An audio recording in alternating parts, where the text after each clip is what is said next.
lovelies, and welcome back to another astrology forecast.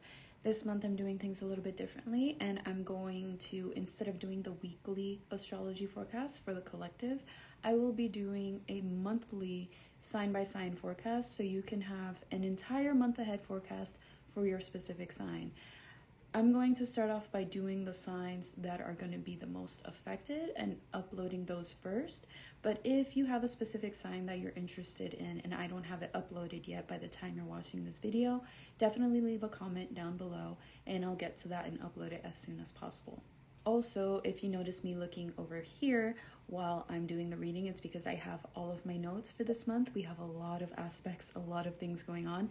These videos, yes, they will take a lot more time. They will be more in depth. Therefore, I need to have my notes. And if you are interested in getting a copy of these notes, also leave a comment down below. Let me know you would like a copy and I'll send you a link so you can get one to your email. But for now, let's jump into the monthly forecast for Leos and Leo risings. Also, I would like to note that you can watch this for your sun sign, your moon sign, and your rising sign. I would definitely go by your rising sign first, because in astrology, the rising sign is the most important one, and that's how we make predictions. It's based off of your rising sign. However, if you do not know your rising sign, you can use the birth chart calculator that I've posted down below in the comments. Figure out your rising sign. The only way that it will be accurate though is if you know your exact birth time. If you do not know your exact birth time, you can still use these readings by looking at your sun sign or your moon sign, and it would still give you some sort of context, although it won't be as specific and as personalized as using your rising sign. One more thing I would like to note is that all of these readings that I post, yes, I am going sign by sign, so it is a little bit more specific, but every single person's chart is different. The way that your planets are structured, the aspects that they're making to these current planetary aspects is also going to be very different. So although this is a nice, good general overview of the energy, it's not going to be affecting everyone exactly the same. Therefore, if you would like your own personal reading, if you feel like things are a little bit extra out of whack for you than everyone else, or you just want a little bit more clarity, you can book one down below on my website. I would be happy to do a reading for you guys and help you better understand your chart. So with all that being said, let's dive into the reading. If you are a Leo, sun, moon, or rising, specifically risings, this month of July is going to be very big for you guys. We have so much energy moving into the sign of Leo, and I'm gonna dive into it. So let's start off with the beginning of July. In the first half of July, it's going to feel a little bit quieter, a little bit heavier, a little bit more internal. This is because your 12th house is going to be mostly activated for the first half of the month. But as we move on towards the middle and end of the month, that's where your energy is going to start coming out and coming into play and coming more out into the forefront. Especially as the sun enters Leo, it's going to start coming closer in contact with Jupiter, and this is going to start bringing some more momentum, some more magnetism into your sign and into your energy. So let's start off with July 4th. We're having one of the biggest aspects of the year that astrologers have been eyeing, and this is Mars conjunct Uranus in the sign of Gemini. Now this is happening in your 11th house, and the 11th house has to do with friendships, community, your audience, your networks, even social media platforms. It also has to do with like your long-term goals, your hopes, your dreams, your aspirations for the future. So even if this transit has already happened by the time I've posted this video, which most likely has, it still gives you context for the overall month and like how it is that we're starting this month, because this is a big energy. So this could have brought some sudden changes or disruptions or unexpected changes in your environments that has to do with your social circle, with your community, or even your future plans. For some Leo risings, this transit could have shown you who is it that is really meant to stay with you, and who is it that really supports you in this new vision that you have for yourself and for your future. It could also bring possible sudden falling outs with friend groups, with social circles, or even a surprising new opportunity that comes in through your network. It could be a shift in your audience, or even a desire to break away from your current environments and certain groups that you're associated with. With Mars and Uranus coming together in the sign of Gemini, this is a strong need for freedom. And so you may realize that certain friendship groups, certain circles that you're around no longer match with the freedom and the desires and the goals that you have for your visions of the future and the type of person that you're becoming. Then on July 6th, we have the Sun in Cancer squaring Neptune in the sign of Aries. This is activating your 12th house and your 9th house. So this can bring a lot of heavier and more reflective energy. The 12th house is already a place of endings, of rest, of solitude, of reflection, dreams, your subconscious patterns, and even like spiritual clearing, spiritual healing. Saturn in the 9th house can bring some seriousness when it comes to your beliefs, your education, your travel plans, publishing, spirituality, things of that nature. So this can definitely bring a crisis of faith, or maybe even a moment in that you're questioning your belief systems, where you're going, what is your bigger purpose, and what is it that you're building your life around? What ideas are you building your life around? You may feel like you want to expand, you want to travel, you want to study, you want to share your wisdom, you want to teach, but there's still some inner fears, there's still some doubts, there's some old wounds, there's some mental or emotional blocks that are getting in the way and that need to be addressed first before you can actually step up on that stage. And on July 7th, we're having Neptune stationing retrograde in the sign of Aries. So this is going to be the second planet that's going to be retrograde in the month of July. This is happening in your 9th house. So once again, a big focus on your 9th house has to do with your belief systems, your spirituality, travel, higher education, your worldviews. So if you've been idealizing a certain path, a certain teacher, a certain belief system, a certain travel plan, a certain place that you've been wanting to go, a direction that you've been wanting to take when it comes to expanding your mind, Neptune retrograde starts to reveal what's actually true and what may be just projection or illusion, what actually stands up to the test of time, what is actually based in reality, and what is some delulu idea that you had, or maybe some state of delusion that you've had listening to some guru or listening to some teacher. This is sometimes where the illusions and the masks start to fall away, and it can feel a little bit destabilizing because you were so used to seeing things a certain way, and now Neptune, as it goes retrograde, it turns the rose-colored glasses off, and you're allowed to see things for what they really are, and you can actually make decisions from a more grounded place. So I wouldn't see this as a super negative aspect, although it can feel a little destabilizing. It's allowing you to see things for what they are and make decisions from a more grounded position. On July 9th, we're having Venus moving into the sign of Virgo. Virgo is your second house, and that has to do with your money, your income, your self-worth, and what you value. What is your stability? This is very supportive when it comes to improving your finances, refining your spending, optimizing your resources, organizing your resources as well, and becoming a lot more intentional with what it is that you value. Venus in Virgo isn't super flashy, but it can be very helpful in bringing in some practical lessons in abundance. So it's a great time to just clean up your budget and improve your pricing, improve your skills, or recognize the value that you may have had hidden before. Now, as we move on into July 12th, we're having the Sun conjunct Mercury retrograde. This is Mercury Kazemi in the sign of Cancer. Mercury is still going to be retrograde, and this is happening in your 12th house. So the 12th house is more of an internal process. So this is more of a private realization that you're going to be coming to terms with. It's not super loud. It's not in your face.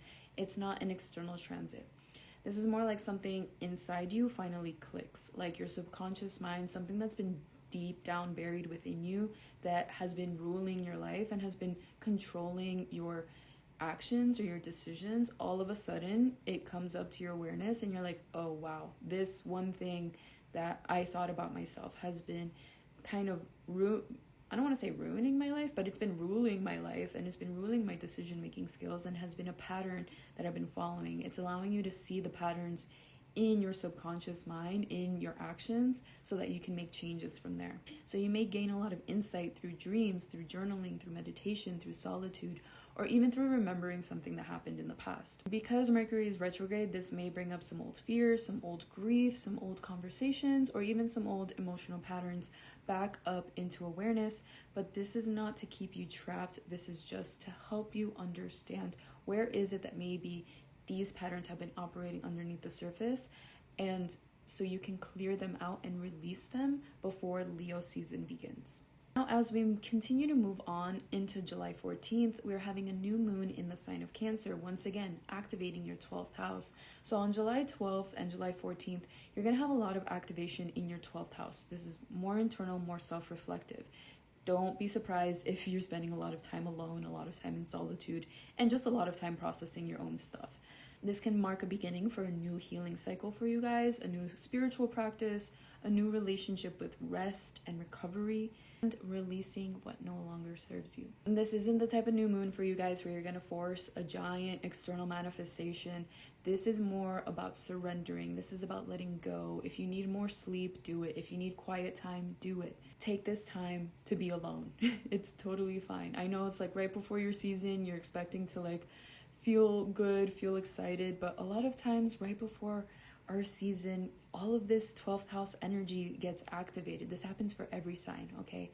And it can bring up a lot of these deeper emotional feelings, but mainly it's so that we can release them, because as the sun returns back into the part of the sky where we were born, if you're a Leo sun, then it allows you this opportunity to rebirth. And in order to rebirth, you must shed away the old. So that's why all of the 12th house gets activated right before the sun moves into your house, your first house. Now, as we continue on in the week, we have July 15th through the 18th.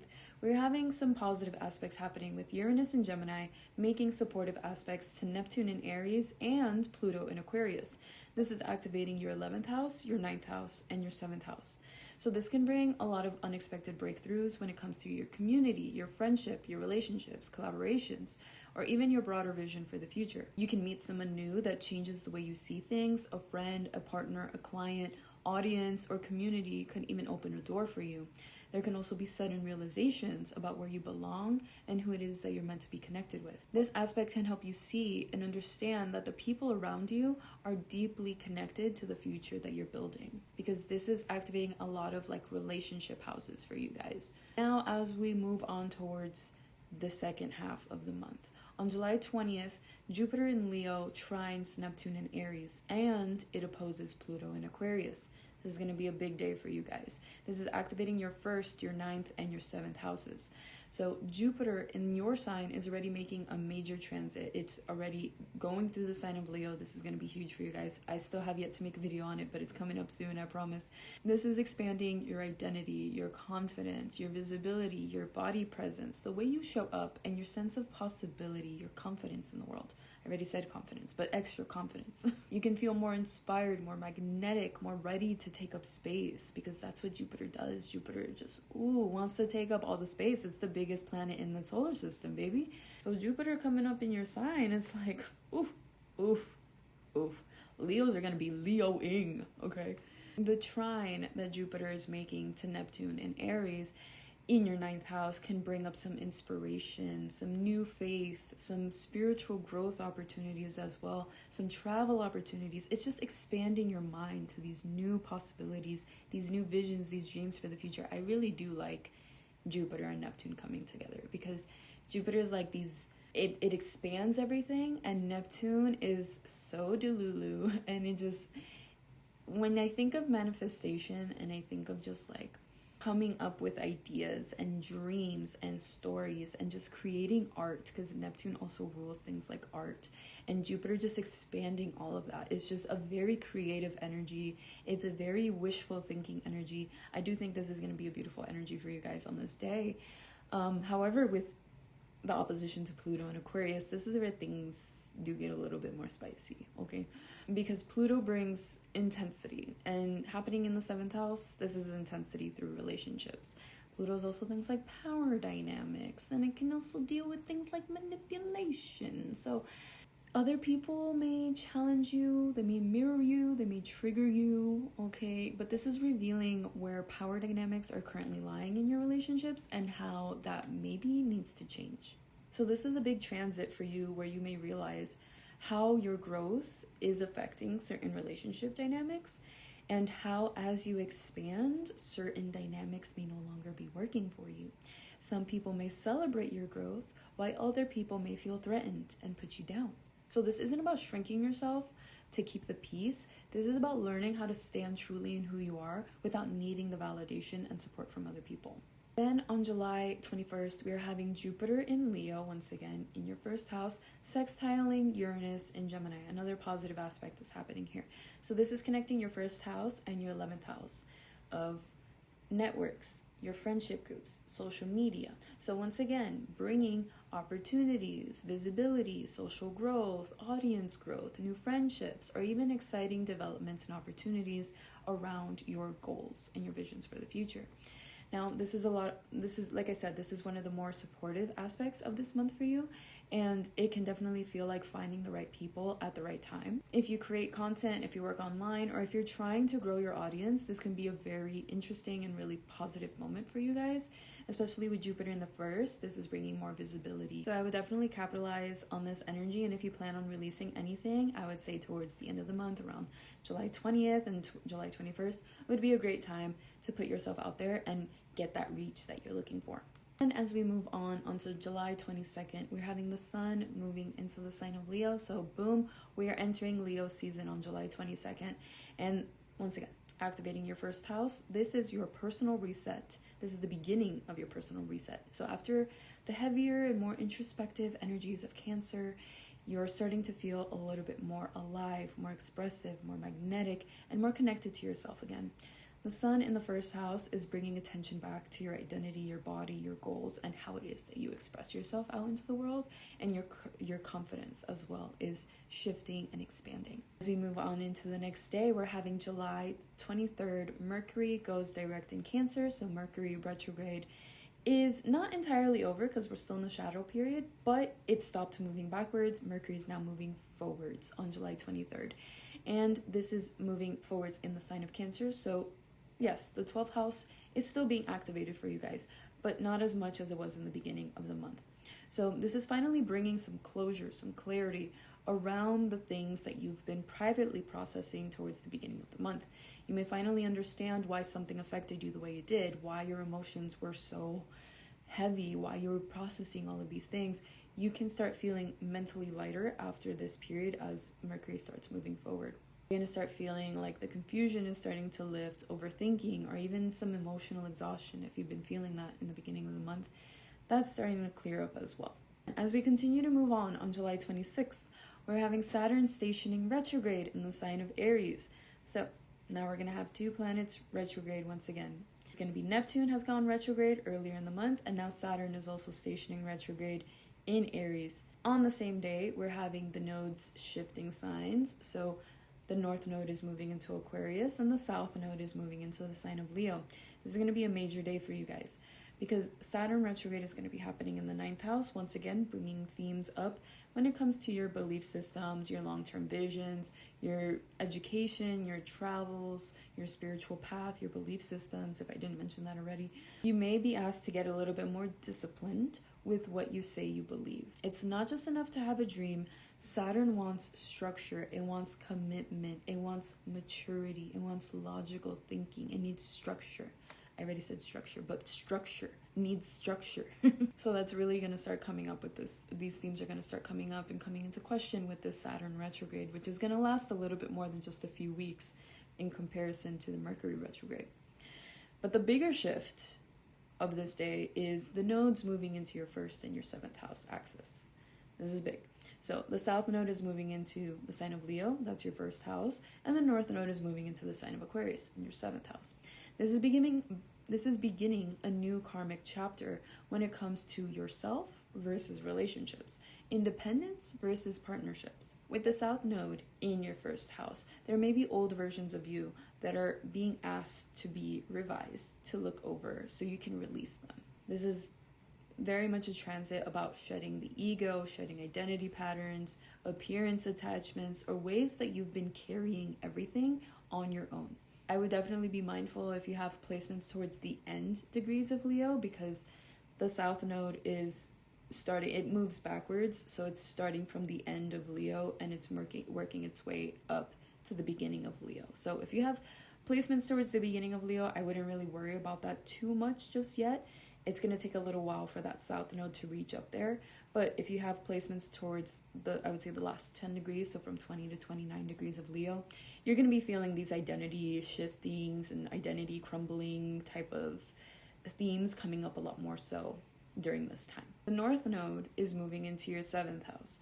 The 7th house is pulling you more towards conscious relationship buildings, healthier partnerships, and learning how to interact with other people without losing yourself entirely. So for the next few months, well, year and a half, as the nodes are moving through these signs, you're going to get a lot more of a focus on your relationship, and relationships are going to be a major path and a major part of your growth over the next few months. Once again, this is teaching you and trying to at least teach you how to learn how to surrender in relationships, but not entirely lose yourself and not entirely lose your identity within relationships either. We're almost to the end, guys. We're almost there. On July 27th, we're having the sun in Leo opposing Pluto in Aquarius. This is another pretty big transit for you guys because once again, it's activating your 1st and your 7th house. This can bring intensity in relationships, partnerships, contracts, clients, one-on-one dynamics. Someone can challenge you or reflect something back to you that you weren't expecting, and it's hard to ignore. This can also bring up power struggles if someone's trying to control you, or if you're realizing, where is it that I'm giving my power away in relationships? The key for this transit is to not let yourself fall into extremes, because Pluto is all about extremes. And this transit is more about like asking you, how can I stand in my power without overpowering someone else? How can I stand in my power without giving my power away? And finally, this is the last major transit of the month on July 29th. This is going to be a big day for you guys because we're having the sun conjunct Jupiter and we're having a full moon in the sign of Aquarius. So once again, activating that 1st and 7th house axis. As I said, from this point forward, the fact that the north and the south node are going to be activating your 1st and 7th house, huge themes showing up in the next 1.5 years about relationships. And the end of this month is going to be the beginning chapter of this new cycle for you guys of learning these lessons. Now, let's start with the Sun and Jupiter conjunction, the Sun-Jupiter conjunction in Leo, because this can bring a lot of really nice energy. It's a huge boost in confidence, boost in visibility, in optimism, in growth, in personal expansion. It can definitely be one of the most empowering moments and empowering days of the month for Leos and Leo risings, because Jupiter just brings that expansive energy, that wealth energy, that abundance energy. You may feel more seen, more inspired, or just ready to step into a bigger version of yourself that is allowing you to take up more space. But at the same time, with this full moon in Aquarius, this is lighting up your relationship sector. So while you are also expanding, there could also be a culmination or a final point in a relationship, a partnership, or a friendship, a client dynamic even. Something about another person, a relationship that you have, is becoming very clear because full moon brings like illumination. This full moon is going to reveal to you who is aligned with the person that you are becoming, this new version of yourself that you're stepping into, this new version that's more confident, more magnetic, and is allowing yourself to take up space. Who is it that is okay with it in your surroundings, and who's maybe not okay with it? This is going to start becoming way more apparent, especially on this day, because you're going to have the sun conjunct Jupiter, and you're also having this full moon in Aquarius. So whoever cannot stand the thought or the vision of you being your most magnetic and expansive self, whoever cannot stand the vision of you having the most wealth and the most abundant, they're getting cut out. All right, but it's up to you to actually make that decision. They can't just like magically leave. You have to be the one to be like, okay, you're not part of the crew. You're not allowed to stay here anymore. Like, you're not part of us. You're not gonna be on this ship anymore. Okay, walk the plank. So as we close out this reading, let's just go over the vibes in general for Leos and Leo risings. The overall vibes for this month is that an old version of you is dying. You are rebuilding from the ground up, from the inside out, right? As we start the beginning of the month, is going to be a lot more internal reflection, going deep down into the subconscious, a lot of emotional things, a lot of things from the past coming up to be healed, to be worked through, so that when all this beautiful Jupiter, Pluto, Neptune energy starts coming into play towards the end of the month and as we get into Leo season, you're going to be ready to step up to the plate and totally take up that space that you've known you've known since birth you've meant to take up, but you've maybe been too scared to. There's been things that have been holding you back, relationships holding you back, friendship groups holding you back, because there's a lot of focus on your relationships, on your friendships, on your social circles, and also your belief systems. All of these things are shifting and changing. You're doing a lot of mental reevaluation and starting to understand how to shift and move these things in a way that actually is reflective of this new, beautiful, abundant energy that is now coming into your field. You are being asked to grow, but you are also being called to notice who is it that's meant to grow with you. Definitely give yourself permission to move a little bit more slowly in the beginning of the month. Allow yourself the time and the space to rest, to reflect, and pay attention to what it is that your subconscious mind is showing you. But as Leo season begins, hit the ground running. Take the time in the beginning of the month, do the shadow work, do the journaling, sleep a bunch if you need to, because you're going to be getting a lot of stuff coming in on the dream space on an intuitive level. This month is not asking you to shrink your light. This month is asking you to become a little bit more conscious on how your light affects your relationships. Let yourself expand, but don't force people to come with you. If they aren't aligned with you, if they aren't meant to come with you, they don't see the vision, don't be afraid to cut them off, okay? Anyways, that is all for my Leo babies. I hope you enjoyed your reading. If you guys have any questions whatsoever, or once again, if there is a sign that you're interested in knowing how this month of July is going to be affecting that sign, leave a comment down below. Let me know what it is you want to see me cover next, and I'll see y'all in the next video.